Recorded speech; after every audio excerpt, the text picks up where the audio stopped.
¿Quién quiere hacer una breve oración para arrancar? A ver, ¿quién dice yo? Que no sea alguien que ya haya orado anteriormente.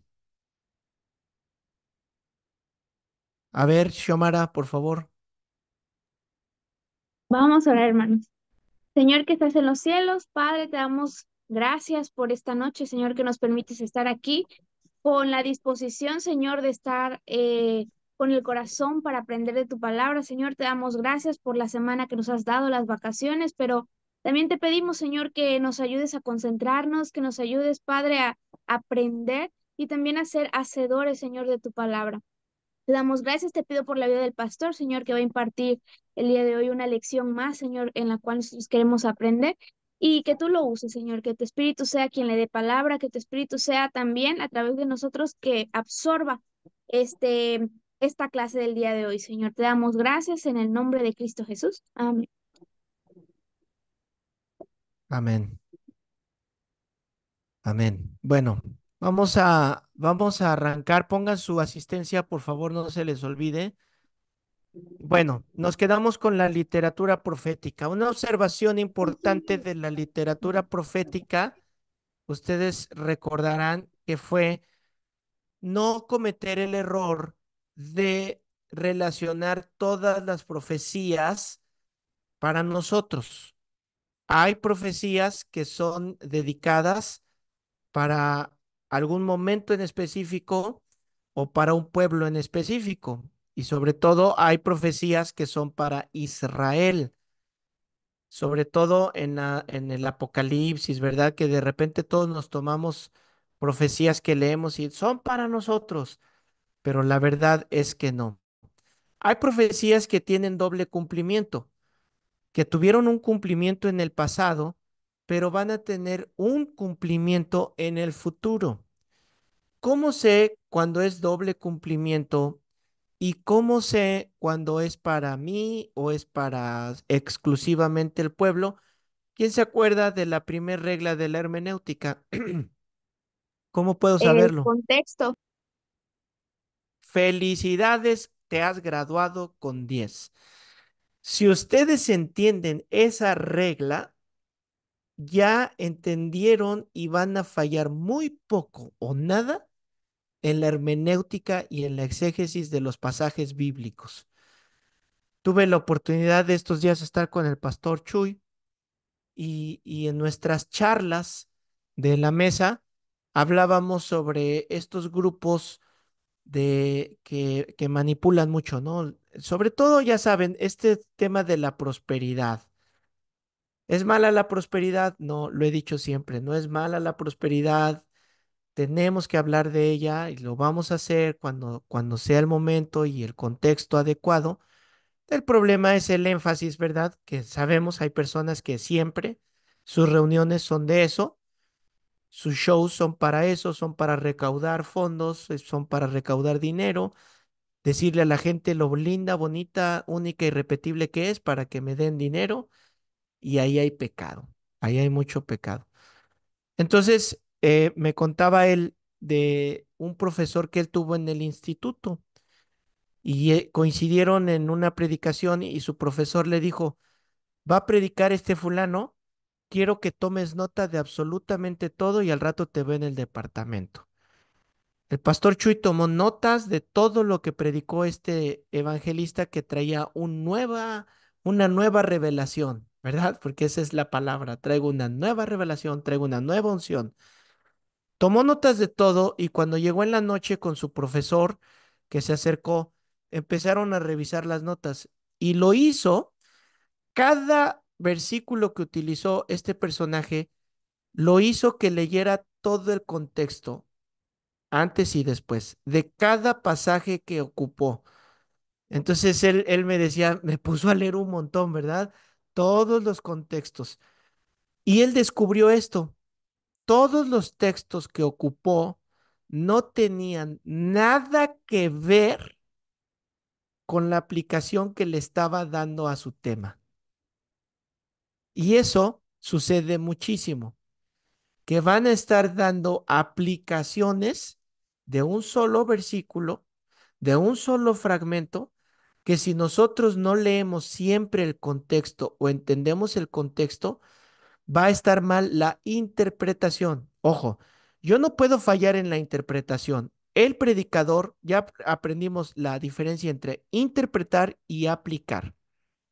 La interpretación es decirle a las personas lo que la Biblia quiso decir, no lo que yo pienso, no lo que yo creo, lo que la Biblia quiso decir. Hermanos, aquí hicieron una tranza y el Señor Jesús los agarró en la tranza y dijo esto y dijo así y ocupó esta cita que está en el Antiguo Testamento y se lo dijo a los fariseos, quienes eran los encargados, y das una explicación, interpretas, ¿verdad?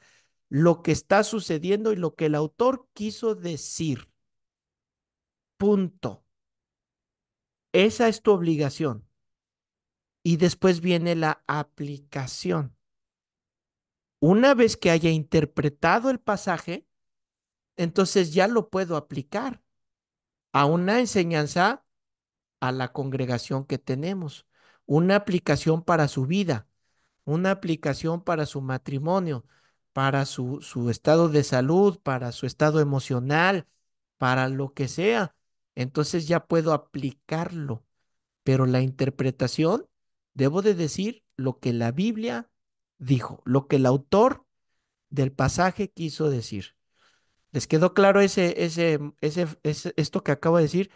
Eso pudiera ser, miren, ustedes lean libros de hermenéutica y eso es una clase, toda una clase, repetirlo y repetirlo y repetirlo.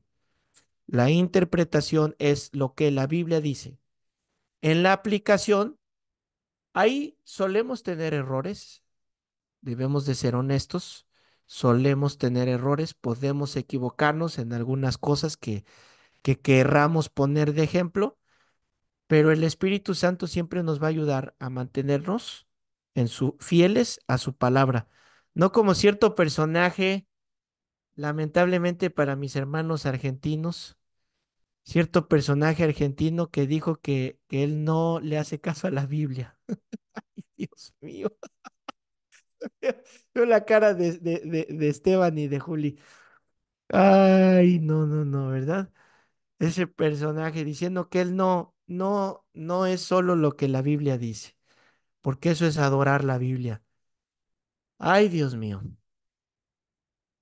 Podríamos tener una buena discusión de eso, ¿verdad? Pero sabemos la respuesta a eso. Vamos a ver el inciso D. Inciso D.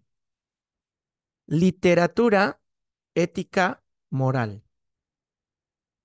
Literatura, ética, moral. Para dar un pequeño repaso, estudiamos literatura narrativa o histórica. Yo percibí que la entendieron muy bien.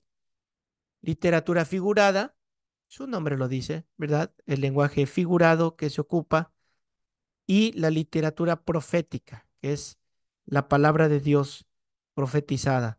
Ahora vamos a ver con la literatura ética moral. Ese tipo de literatura la vamos a encontrar y es aquella que nos va a hablar enseñanzas acerca de la conducta, enseñanzas acerca de la conducta. Si habláramos de libros de la Biblia que contienen enseñanzas sobre la moral y sobre la ética, ¿qué libro les vendría a la mente? Proverbios. Proverbios, Proverbios, muy bien. ¿Qué otro? ¿Habrá otro? Eclesiastés. Levítico, Eclesiastés. Levítico, porque contiene las leyes morales, ¿verdad? Por todas estas leyes que tiene. Pero si extendemos más, obviamente las leyes morales, si lo extendemos más, tenemos a Proverbios. Tenemos Eclesiastés, que es el libro del predicador, ¿verdad? Y me encanta cómo empieza el libro del predicador. Predicador, predícate a ti mismo. Esa está buenísima. Predicador, predícate a ti mismo. Y las cartas Paulinas también. Muchas de los capítulos en las cartas Paulinas vamos a encontrar literatura ética, moral. Eh, ahí en sus apuntes pongan algún pasaje, por favor, para no detenernos tanto, ¿no? Para no detenernos tanto, ustedes pongan un pasaje, yo lo voy a revisar. Ahí escríbanme un fragmento de algún pasaje. Si no pueden ahorita porque su mente está en otro rollo, al final de la clase lo pueden poner. Para irnos rápido, ¿no? Para ya avanzar con estos temas, que no son complicados, solo es como de tenerlos siempre frescos. Inciso E, literatura parabólica. Parabólica. Bueno, su nombre lo dice. Son las enseñanzas que tienen que ver con las parábolas. Y las parábolas las encontramos las parábolas de Jesús. La mayoría de ellas se encuentra en los evangelios. ¿Qué es lo que caracteriza a una parábola? Que tiene una enseñanza en concreto. Eso es lo que la caracteriza. Que tiene una enseñanza, tiene una lección en concreto que dejarnos. Y porque ocupa paralelos, por eso es una parábola, porque ocupa estos paralelos que van, figuras que nos van a explicar pensamientos espirituales, pensamientos, aquí se aplica del reino. ¿Cómo le explicas a alguien sobre el reino de los cielos cuando no lo conoce, cuando son principios espirituales que la mente humana no los va a entender tan fácil? ¿No? ¿Cómo haces todo esto? Bueno, el Señor Jesús ocupó parábolas. Y algo importante que deben de tener ahí presente es que una parábola no es una fábula, ¿ok? No es una fábula.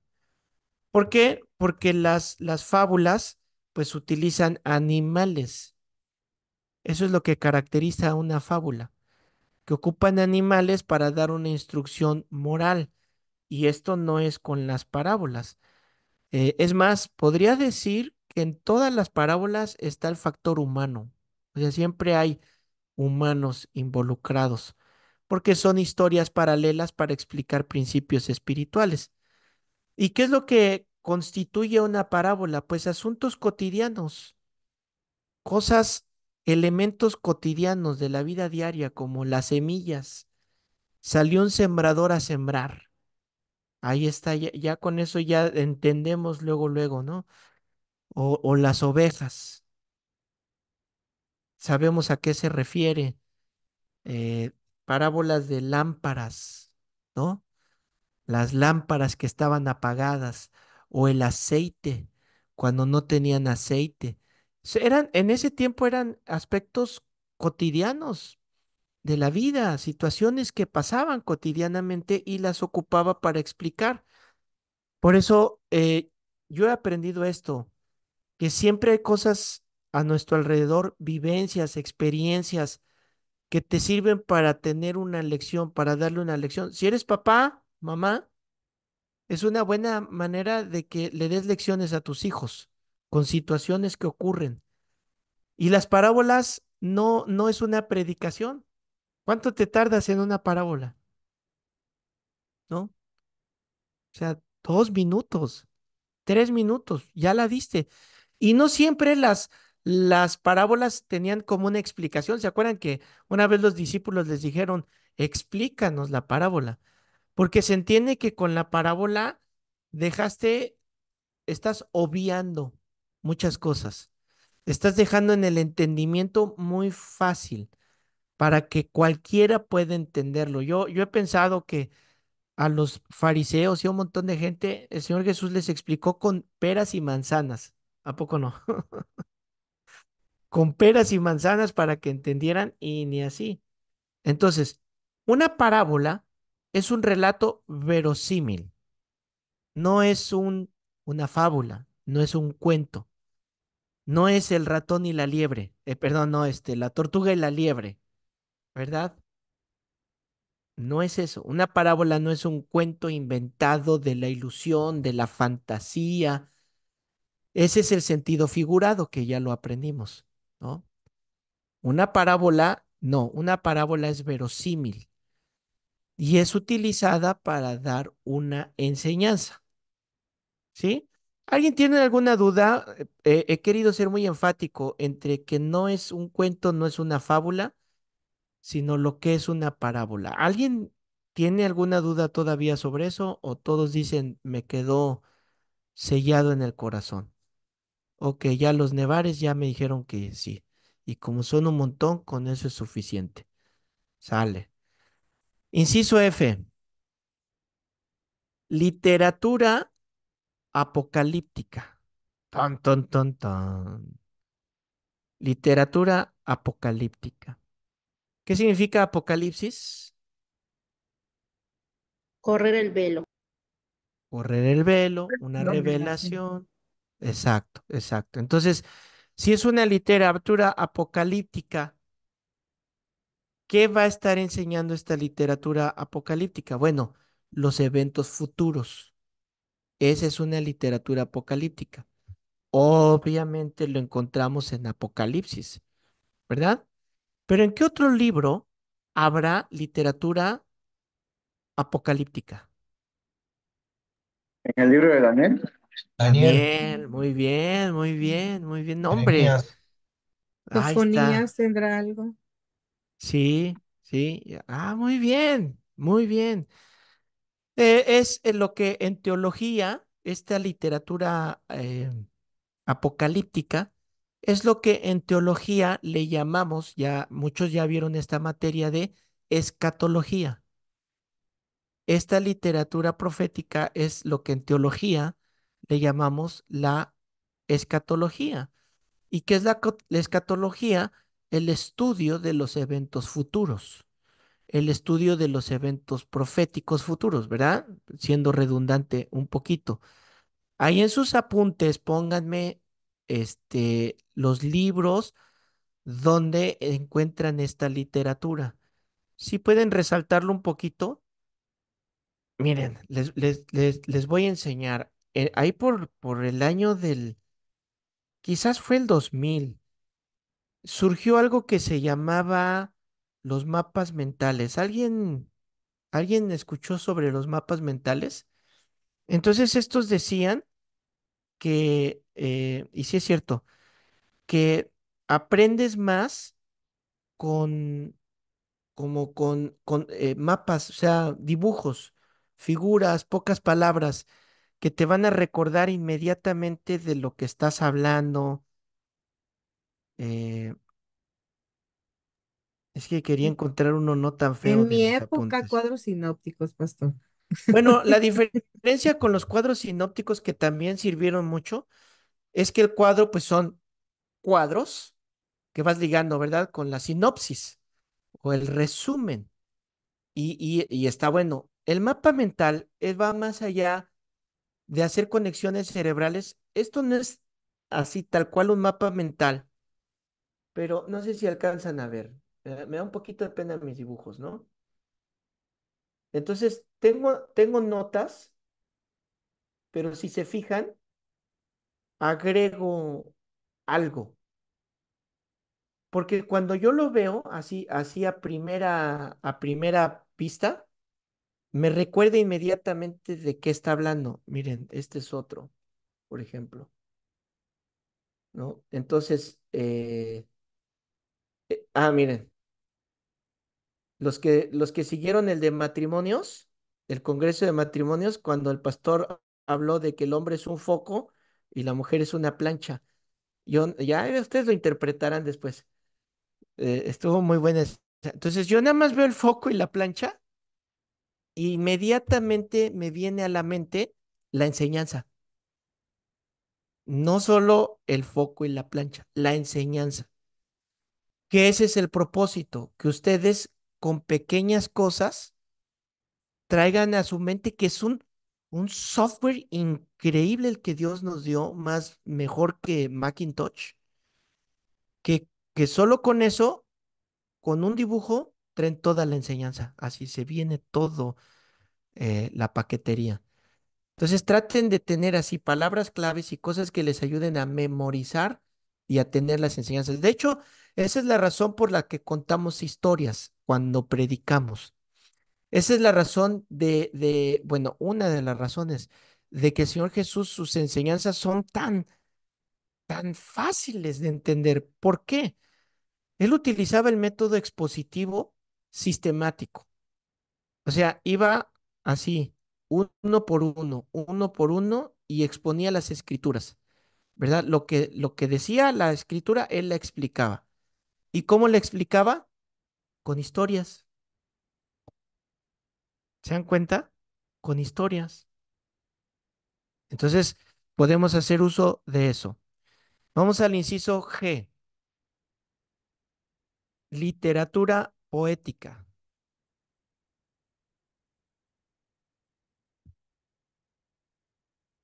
Bueno, la Biblia está llena de poesía, llena de poesía. A veces es un poco complicado para nosotros encontrarla a simple vista porque fue escrita en otro idioma. Entonces, al escribirla en otro idioma y traducirla, pudiera perder la ricura, el sonido y el ritmo, porque la poesía también tiene sonido, tiene rima, ¿verdad? Hay juegos de palabras que de repente en la traducción se pierden. Ahí es donde yo les sugiero que tengan algún comentario o algún diccionario donde les explica. Solo para poner un ejemplo, ¿se acuerdan de Filemón y Onésimo? Cuando Pablo escribe la carta, ¿verdad? Filemón, un hombre de negocios, un hombre que está plantando una iglesia, y Onésimo, un tranza, ¿no? Que le roba y se da la fuga con el patrón. O sea, le hace una tranza, se da la fuga. Y el significado de Onésimo significa, ay, a ver si alguien lo encuentra ahí. Útil, Útil, útil. sí, útil, pero que produce utilidades. A eso se refiere, que produce utilidades. Entonces, cuando Pablo le charolea a Filemón, ¿verdad? Filemón, no quiero decirte que yo soy tu pastor y que pudiera decirte quiero que lo vuelvas a contratar y quiero que le hagas todo lo que tiene que hacer. No lo voy a hacer, pero sí te pido que lo recibas, porque a este que antes era inútil, ahora te es útil. Entonces ahí en el original es un juego de palabras que utiliza Pablo, que yo estoy seguro que cuando Filemón estaba leyendo la carta, o sea, Filemón sintió el rigor del pastor, ¿verdad? Pero también sintió el rompehielos que le puso, ¿verdad? El suavizar la carta. Entonces es muy interesante cómo se expresaban. Lo mismo pasa con el Salmo 119, por ejemplo. O Génesis 1. Génesis 1. En el principio creó Dios los cielos y la tierra. Esa sola frase es, tiene tantos estudios. Yo les sugiero, hay un libro que se llama La firma de Dios. Así se llama, La firma de Dios. Es un arqueólogo que ya murió, pero a raíz de sus descubrimientos ya sacaron muchos libros y muchos otros estudios de cómo en la escritura, en los pasajes está la firma de Dios. En todo lo que escribe está su firma y habla de Jesucristo. En toda la Torá, en toda la escritura está, por eso se llama la firma de Dios, está firmado, aparece Él ahí. Es impresionante, te vuela la mente entender todo eso. Entonces, ¿qué literatura creen ustedes poética? ¿En dónde creen que la encontremos en la Biblia? Los salmos. Cantares. Los Salmos, cantares, Cantares. ¿Dónde más? Job, Job también. Job. Muy bien. ¿Dónde más? A ver, ¿alguien ha pensado otro más? Eclesiastés también, Proverbios. Eclesiastés también. Isaías y Lamentaciones tienen también. Bueno,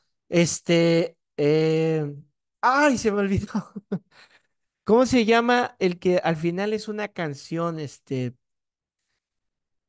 Te alabaré aunque la higuera no florezca. Ay, se me fue. Habacuc. Habacuc. Habacuc, Habacuc, Habacuc. ¿verdad? O sea, al final es un himno. Bueno, ya vamos a llegar allá. Inciso H. Si ustedes no disfrutan leer la Biblia es porque, de plano, ya no sé cómo decirles, de plano, leen Memín Pingüín. Literatura didáctica, por último, literatura didáctica. Si ustedes entienden el significado del título, pues entienden el concepto, ¿verdad? Es una literatura que enseña, a eso se refiere, que enseña. Y en el caso de la hermenéutica, que enseña doctrina. Esa es la literatura didáctica, que enseña doctrina. Y yo creo que Pablo es el maestro de este recurso literario, ¿verdad?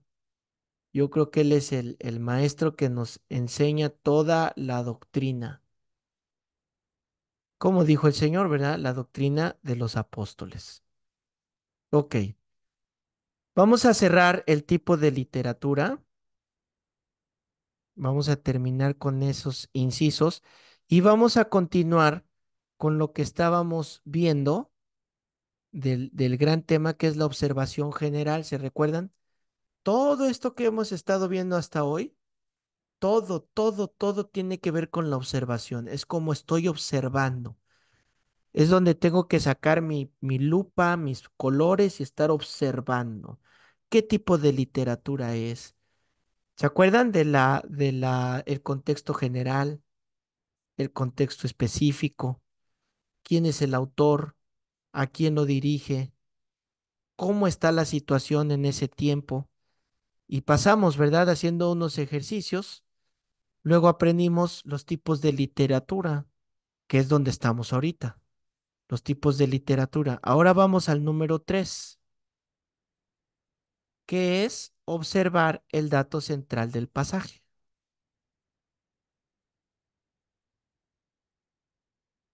Observar el dato central del pasaje. Si ustedes hacen un cuadro sinóptico o si se hacen un mapa mental, ahí en el mapa mental simplifiquen la observación y pongan los 3 puntos que ahorita llevamos. Y dentro de esos 3 puntos que se encuentran todos estos tipos de literatura, ¿verdad? ¿Para qué? Para que cuando estudien no tengan que ir a sus 5 hojas que escribieron. Cuando estudian tienen esto reducido y empiezan, a ver, voy a ver la observación general, observación específica, tipo de literatura y lo identifico rápido, sin pasar por todos los 5 hojas que tienen escritas. Número 3, observar el dato central del pasaje. Observar el dato central del pasaje. Es decir, que voy a encontrar algo en el pasaje que me va a decir en torno a qué voy a girar. Por ejemplo, ¿cómo encontrar el dato? Si quieren esa pregunta les ayudará. ¿Cómo encontrar el dato central? Bueno, debo considerar estas 4 cosas. Número 1, las circunstancias que rodean al pasaje. Las circunstancias.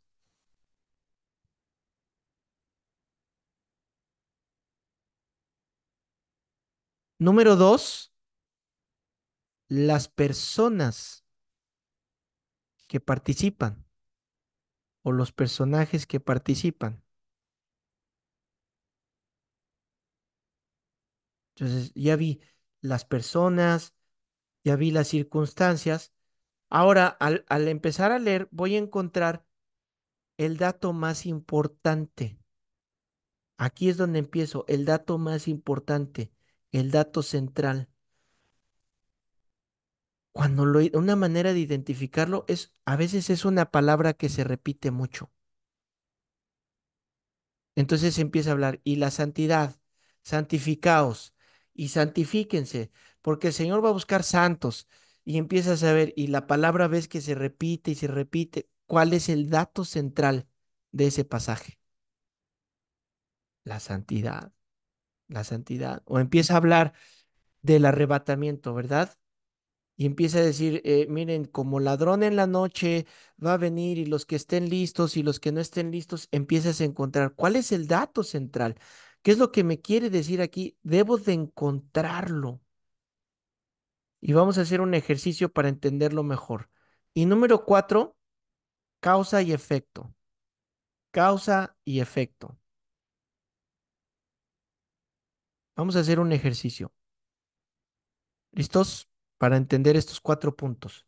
Disculpe, Vamos a... pastor, ¿cuál Ajá. fue el número 3? El dato central. El dato más importante. El dato más importante. Ahí quizás quieran agregar como un tip la palabra que más se repite. No siempre es así. No siempre, pero ese es un tip. Vamos a Mateo 16, capítulo 16, y vamos, alguien por favor, a ver, el número de lista 15. ¿A cuánto estamos? ¿A quién es el número de lista 15? Yo, profe, A ver, Honor Annie. Si es que ese nombre aparece ahí. Vas a leernos, por favor, del versículo 13 al 20. Mateo 16, del 13 al 20.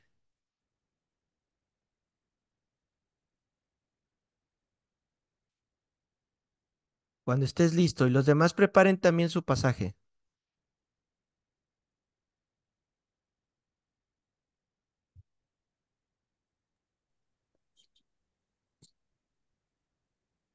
Mateo 16, del 13 al 20, palabra de Dios. Viniendo Jesús a la región de Cesarea de Filipo, preguntó a sus discípulos diciendo, ¿quién dicen los hombres que es el Hijo del Hombre? Ellos dijeron, unos Juan el Bautista, otros Elías y otros Jeremías, o alguno de los profetas. Él les dijo, ¿y vosotros quién decís que soy yo? Respondiendo Simón Pedro, dijo, tú eres el Cristo, el Hijo del Dios viviente. Hasta el 20. Ok. 17. Entonces le respondió Jesús, bienaventurado eres Simón, hijo de Jonás, porque no te lo reveló carne ni sangre, sino mi Padre que está en los cielos. Y yo también te digo que tú eres Pedro, y sobre esta roca edificaré mi iglesia, y las puertas del Hades no prevalecerán contra ella, y a ti te daré las llaves del reino de los cielos, y todo lo que atares en la tierra será atado en los cielos, y todo lo que desatares en la tierra será desatado en los cielos. Entonces mandó a sus discípulos que a nadie dijesen que él era Jesús el Cristo. Ok, vamos a empezar. Gracias. ¿Qué tipo de literatura es? Quítenle el mute, aunque se encimen todos, no importa. ¿Qué tipo de literatura es?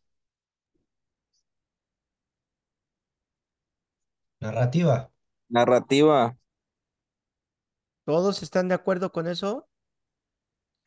Escríbanla, o sea, ustedes vayan escribiendo sus respuestas y cuando participen vamos a comparar a ver si acertaron o en qué se equivocaron. Eso les va a ayudar para entenderlo mejor.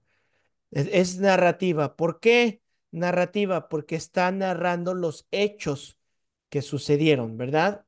Y sí, soy redundante para entenderlo mejor. ¿Cuáles son las circunstancias que rodean este momento, este pasaje? ¿Cuáles son las circunstancias?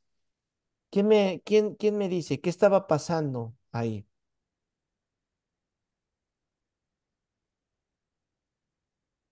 Ah, ya los veo leyendo. Eso me da gusto que estén leyendo. Ay, ¿por qué? ¿Cuáles eran?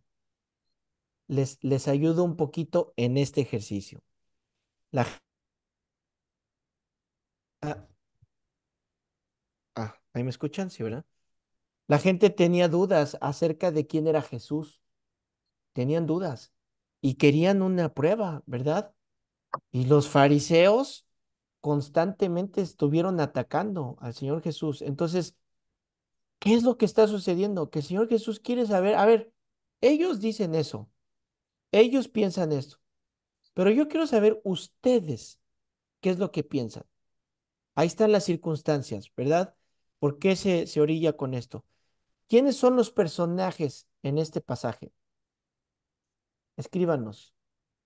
¿Quiénes son? Y si alguien los tiene, léamelos, por favor.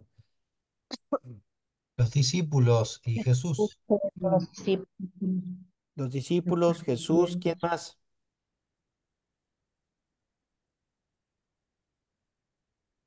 Jesús, Ajá. Me han dicho solo dos personajes. Los los de la fariseos, región. los saduceos, Los fariseos, saduceos, la multitud. Se menciona a Juan, ¿verdad? Se menciona a Juan, A Elías, a a Elías. Jeremías, a los Ahí está. profetas, Muy bien. ¿Y quiénes son los dos principales en este pasaje? Pedro y Cristo. Jesús y Pedro Pedro Cristo. y y Jesús. Jesús. Pedro y Jesús son los principales, ¿verdad? ¿Cuál será el dato central de este pasaje? ¿Cuál es la parte más a la que todos los versículos señalan, apuntan? ¿Cuál es el pasaje más importante aquí? El dato central. Datos centrales, ¿quién es? Y la ¿Quién es? Cuando pregunta es dijo, Jesús. Lo, tú eres lo que El revela el 16, Espíritu su Santo. revelación. La respuesta de Pedro de Cristo. quién es Jesús. Todos le Jesús atinaron. es Que el Hijo de conozcan quién Dios. es Cristo. Todos lo Cristo. dijeron muy bien. Verso 16. ¿Verdad? ¿Sí es el verso 16? Sí. Sí. A ver, alguien dígame, ¿por qué dijeron que ese es el dato central? ¿Qué los hizo pensar que ese es el dato central? Porque la pregunta de quién es Jesús aparece muchas veces.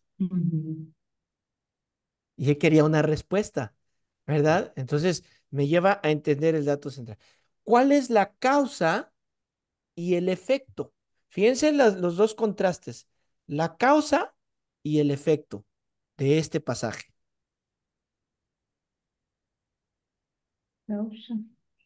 La causa es la que duda. La duda. Ahí está, ¿verdad? A ver, ¿quién dicen ustedes que soy yo? Bueno, están todos diciendo, tú no eres esto, tú no te creemos, no aquí, si fueras realmente tú Dios. Ok, a ver, Pedro, ¿quién soy yo? ¿Cuál fue el efecto de toda esta transición? Fíjense cómo empezó desde una causa y va transitando hasta un efecto. ¿Cuál fue el efecto?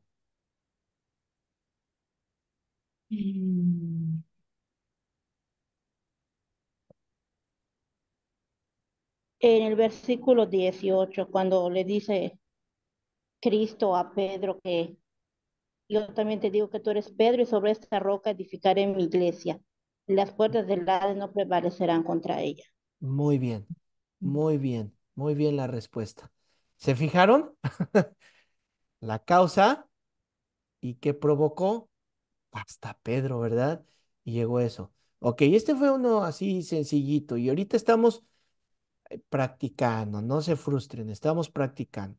Cuando ustedes hagan sus predicaciones, sus ensayos, agarren lupa y no se desesperen. Ahí van a entender a la pregunta de, ay, ¿a poco el pastor trabaja? ¿Verdad? Si supieras, cabezón, cuánto para sacar una hora de tema se lleva uno. Juan capítulo 10. Juan capítulo 10. Vamos del versículo 1 al 10. El número de lista 21. ¿Quién es el 21?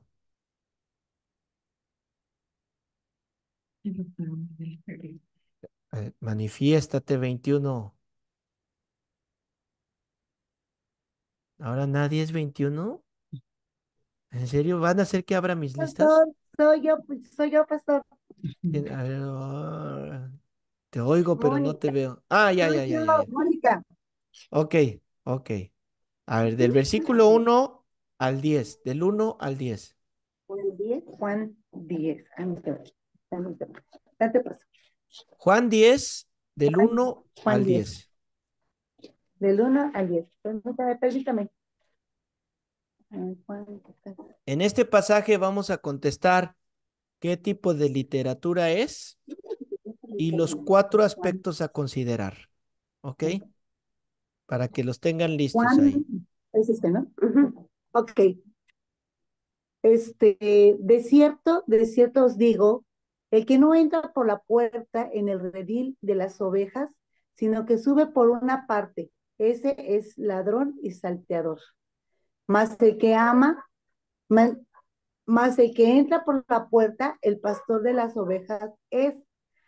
A este abre el portero y las ovejas oye su voz, y a sus ovejas llama por nombre y las saca. Y cuando ha sacado fuera todas las propias, va delante de ellas y las ovejas le siguen porque conocen su voz. Mas el extraño no seguirá, sino huirá de él, porque no conoce la voz de los extraños. Esta alegoría les dijo Jesús, pero ellos no entendieron qué era lo que les decía. Volvió pues Jesús a decirles, de cierto os digo, yo soy la puerta de las ovejas. Todas las que antes de mí vinieron, ladrones son y salteadores, pero no los oyeron las ovejas. Yo soy la puerta, el que por mí entraré será salvo, y entrará y saldrá y hallará pastos. El ladrón no viene sino para hurtar y matar y destruir, y yo he venido para que tengan vida y para que la tengan en abundancia. Muy bien. ¿Qué tipo de literatura es? Parabólica. Alegoría. La bola. Figurado, Parabólica. figurado. Figurada. Figurada, alegórica. Alegórico y figurado es alegórico guión figurado, ¿verdad? Ok. Sí, no es una parábola, no es una parábola, pero sí es una figurada. ¿Ok? ¿Qué circunstancias rodean al pasaje?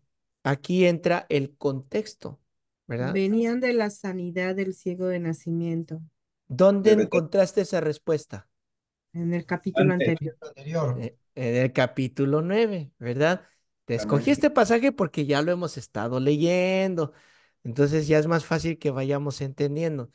Entonces, en el capítulo 9 habla de la sanidad del ciego, ¿verdad? Que lo expulsaron de la sinagoga. O sea, ¿cuáles son las circunstancias?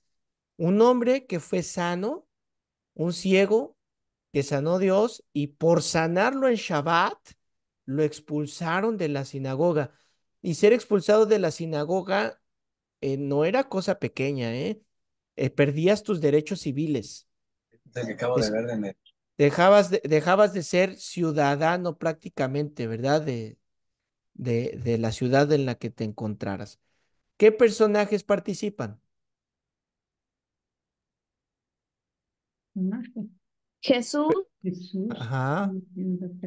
Las Oveja, ovejas, sus seguidores, el ladrón. Ujú. el El ladrón. ladrón, el Ok. pastor, el portero. Ajá. Berta. Y, y miren, todos estos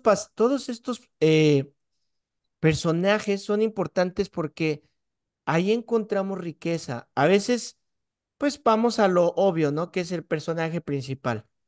Pero hay personajes secundarios, situaciones secundarias que nos traen revelación. A lo mejor no lo predicaste la primera vez, pero cuando regresas, encuentras ahí a esos personajes y vas encontrando riqueza en todo. Por eso no debes de perderlos. ¿Cuál será el dato principal, el dato central de este pasaje? Jesús, el buen pastor. La salvación. Hay ¡Pum! varios versículos, son 2 o 3 versículos en los que Jesús dice, yo soy. Ahí está, la repetición, ¿verdad? Yo soy quién. ¿Quién? El buen pastor. ¿De quién está hablando? De un pastor. ¿Por qué les está explicando? Hay ladrones que vienen por quién, por las ovejas, pero yo las cuido, pero yo estoy con él. ¿Cuál es el dato de todo eso? Que Jesús es el buen pastor. Ese es el dato central. ¿Cuál fue la causa y el efecto? ¿Cuál fue la causa y el efecto?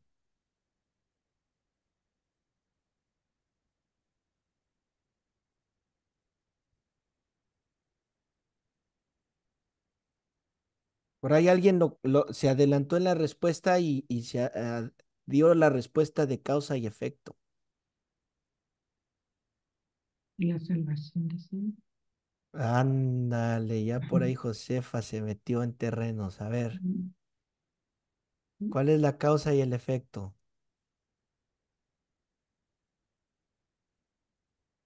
No te escuché, Rubí. O sea, sí vi que contestaste, pero no te escuché. Pues el efecto, yo creo que es la salvación, profe. Unos Empieza. serán salvos y otros serán Mm, extraviados, robados, ¿no? Perdidos. La causa, sacados. el maltrato, el desecho de una oveja, Ah, ¿no? O sea, ¿cómo empezó todo? sí, No, sí. tú vete, tú no partís, tú no tienes parte, tú no eres esto. Ah, sí. ¿Y qué provocó eso? Que Jesús interviniera y les dio una lección. Y empieza, ¿verdad? Con un sentido alegórico. A ver, el pastor es el que da su vida y van a venir ladrones y van a hacer esto. ¿Y en qué termina todo esto que les está explicando? Bueno, si no entras por mí, el buen pastor, si no Ujú. es a través de mí, no vas a tener nada, ¿verdad? Ahí está. La causa y qué provocó que el Señor pusiera las reglas y nos diera esta lección de que solamente es a través de Él y no porque el Sanedrín, no porque los fariseos, no porque un cura, no porque una persona te diga que eres salvo o no eres salvo, o hay Ujú. sistemas que te dicen ahora eres nivel príncipe y en el nivel príncipe tienes la salvación asegurada. Así, aunque usted no lo crea, ¿verdad? Ahí está la lección. Ok, nos da tiempo. Vamos a ver uno más. Juan capítulo 2. Juan capítulo 2. A ver, el número de lista 2.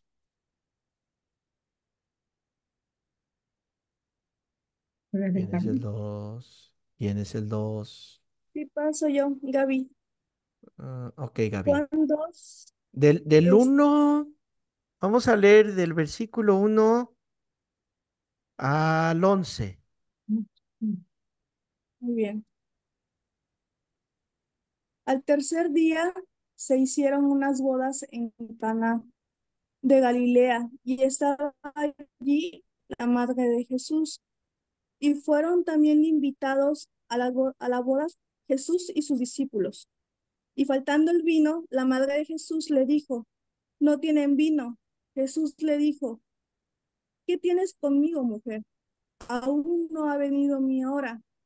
Su madre dijo a los que servían, haced todo lo que os dijere.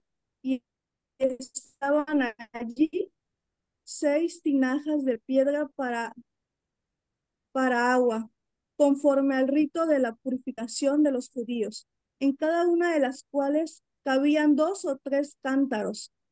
Jesús les dijo, llenad estas tinajas de agua, y las llenaron hasta arriba. Entonces les dijo, sacad ahora y llevadlo al maestresala, y se los llevaron. Cuando el maestresala probó el agua hecha vino sin saber él de dónde era, cuando le servían los sirvientes que habían sacado el agua, llamó al esposo y le dijo, todo hombre sirve primero el buen vino, y cuando ya han bebido mucho, entonces el inferior, mas tú has reservado el buen vino hasta ahora. Este principio de señales de Jesús en Caná de Galilea, y manifestó su gloria, y sus discípulos creyeron en él. Muy bien. ¿Qué tipo de literatura es? Narrativa. Narrativa Figura. histórica. Ok, muy bien. Los que contestaron eso tienen una palomita. ¿Cuáles son las circunstancias que rodean al pasaje? Es que se acabó el vino. Es una fiesta donde escasea el vino. Una Hay un, boda. antes de escasear el vino, porque eso viene un poquito después. Vámonos más atrás. ¿Qué circunstancias hubo? Por ahí ya lo dijeron. Había una fiesta, Había una una fiesta, boda. Era era una una boda. boda. ¿Y quién fue invitado a esa boda? Jesús Señor, y sus Jesús Señor y discípulos. sus Jesús. Yo soy su discípulo. Ok, entonces ahí empieza, ¿verdad? ¿Cuáles son las circunstancias? Pues los invitaron a una boda. ¿Y qué pasó en la boda? Ahora sí, escaseó el vino, ¿verdad? Y esas son las circunstancias. Fueron a una boda y se acabó el vino. Ahora, ¿qué personajes participan en este pasaje? Jesús, María, Jesús, Ajá, la los madre de Jesús, sirvientes y el el maestresala. maestresala, Maestresala, ajá. el esposo, no los sé si es esposo. sirvientes, Ok, ¿quiénes son los principales? Jesús, Jesús, Jesús, la Ajá. madre,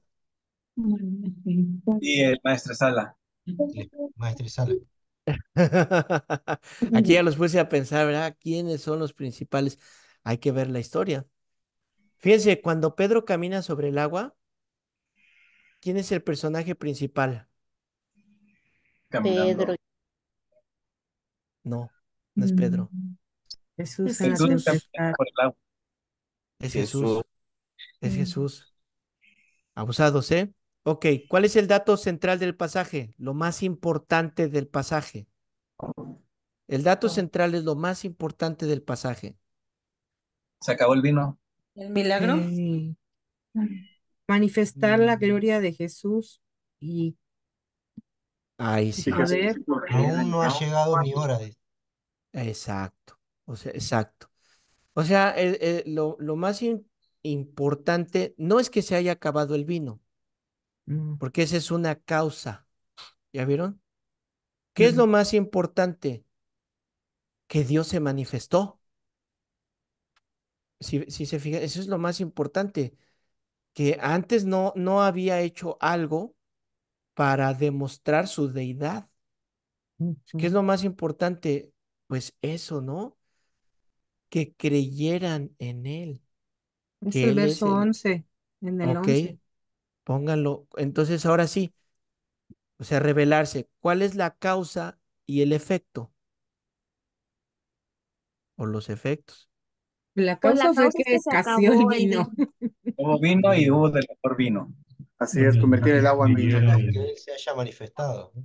Y el efecto, Que Que Él se haya creyeron. manifestado. ahí está, que ocupó esa causa para manifestarse.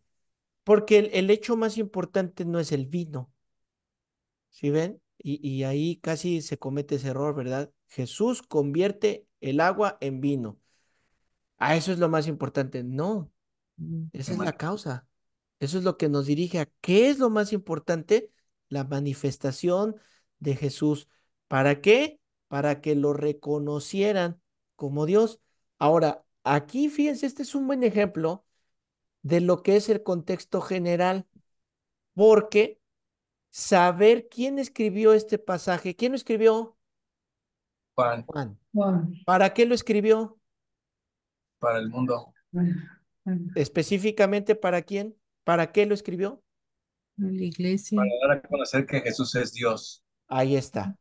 A esa es para que lo conocieran como Dios, como la deidad. Entonces, al yo saber esa información que recabé anteriormente, me va a ayudar a encontrar la causa y el efecto y el dato más importante. ¿Le vamos agarrando la onda a esto? Conforme pasa el tiempo, ya no tienen que ir así como paso uno, paso dos. Conforme pasa el tiempo, como que ya natural lo vamos haciendo. En su resumen, agreguen Romanos 3 y este lo van a hacer ustedes solos. Romanos 3 del 20 al 26. Romanos 3 del 20 al 26. Este se lo echan ustedes solos y contestan desde qué tipo de literatura es y los 4 aspectos que estuvimos viendo hoy. ¿Sale? Bueno, como ya les empiezo a ver ojos rasgados, pues vamos a descansar. Buenas noches, que Dios les bendiga y Wikibao. Buenas noches. Bendiciones, hermano. Gracias, buenas noches. Gracias, pastor.